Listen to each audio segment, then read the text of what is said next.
new immigration crackdown in Boston. The pushback from City Hall, local police won't be part of the raid and argues it won't make communities safer. Operation Patriot 2.0 is a follow-up to May's Operation Patriot, which led to 1,500 arrests nationwide. At exactly 4 a.m., Boston looked silent.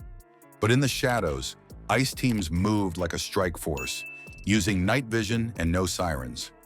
In just weeks, nearly 1,500 people were in custody, many pulled from dorm rooms and apartments before dawn. What kind of precision tactics let an agency sweep through America's top universities and immigrant-heavy neighborhoods without a single alarm going off? And why did the raids leave lecture halls half empty and entire communities shaken? Stay with us to uncover how Operation Patriot was engineered for shock and speed. Before we move on, I'd like to ask you a small favor. If you appreciate this content, please take a second to like this video and subscribe to the channel. Over 98% of you watch the videos without subscribing. It costs you nothing, but it makes a huge difference to us. So did you click the subscribe button? Great, thank you so much. Now back to the video. How can 1,500 arrests happen in one city in a single month with hardly a sound raised? The answer rests in the mechanics of Operation Patriot, a campaign that presented itself to the public as a calculated, data-driven initiative, but carried out in the shadows with tactics that looked more like military maneuvers than ordinary law enforcement. Officials described it as a streamlined program targeting individuals flagged in federal databases. Yet what residents saw was not a set of numbers, but dormitories and apartments stormed before dawn. The new operation, codenamed Patriot 2.0, will target what it calls the, quote, worst of the worst criminal illegal aliens. What we have seen from ICE and from the administration really isn't about public safety. It's about political theater. The Justice Department has already sued Boston over its sanctuary rules, which limit police cooperation with federal immigration officers, harboring criminals, and putting them above law-abiding citizens. The language of policy papers and press releases could not veil the sight of young people in sweatshirts and sandals being marched out of research labs and dorm rooms while neighbors watched from behind blinds. 4 in the morning is the hour when silence is deepest, when the streets of Boston feel least defended and most unguarded. And that timing was not accidental.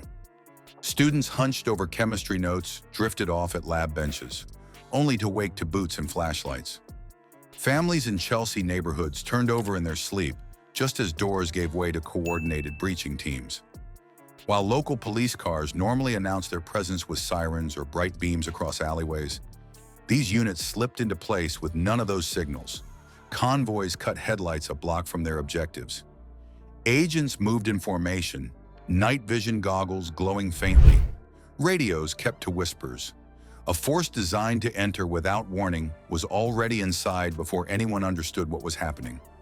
The image of a campus library with its dim safety lights stood in sharp contrast to uniformed tactical teams flowing through stairwells and hallways. Outsiders watching through security cameras saw something that did not resemble code enforcement or conventional arrest.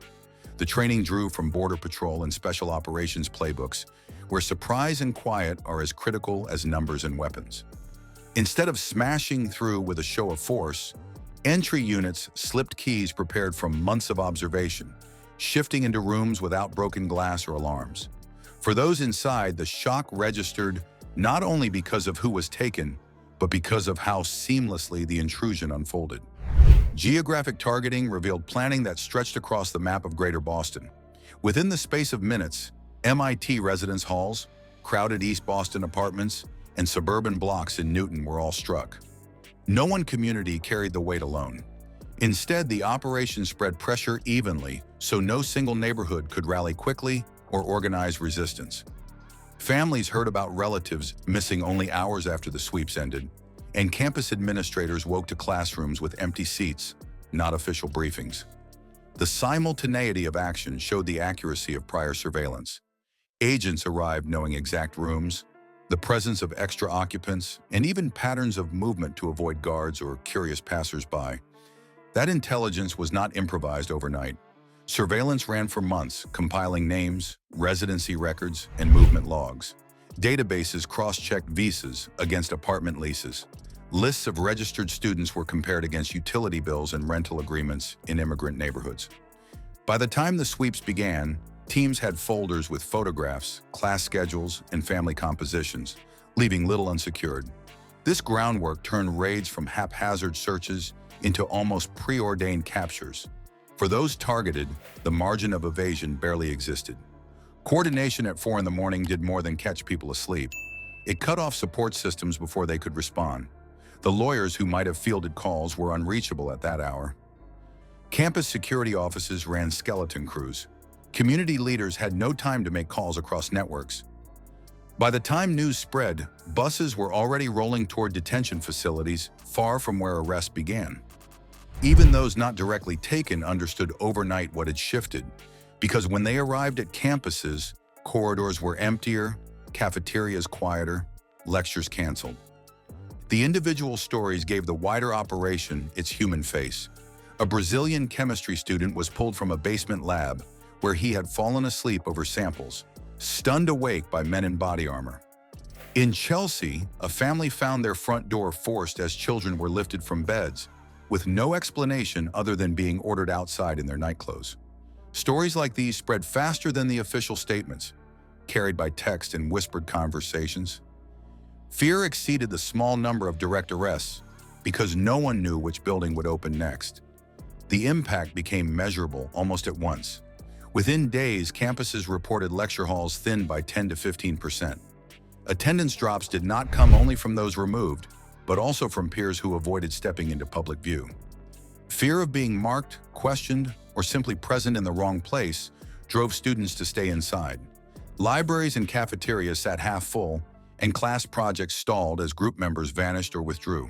The raids achieved more than collection of targets. They rewired behavior by casting visibility itself as a risk. And that raised the larger question. When universities, dormitories, and family homes became stages for coordinated raids, the message reached far beyond law enforcement.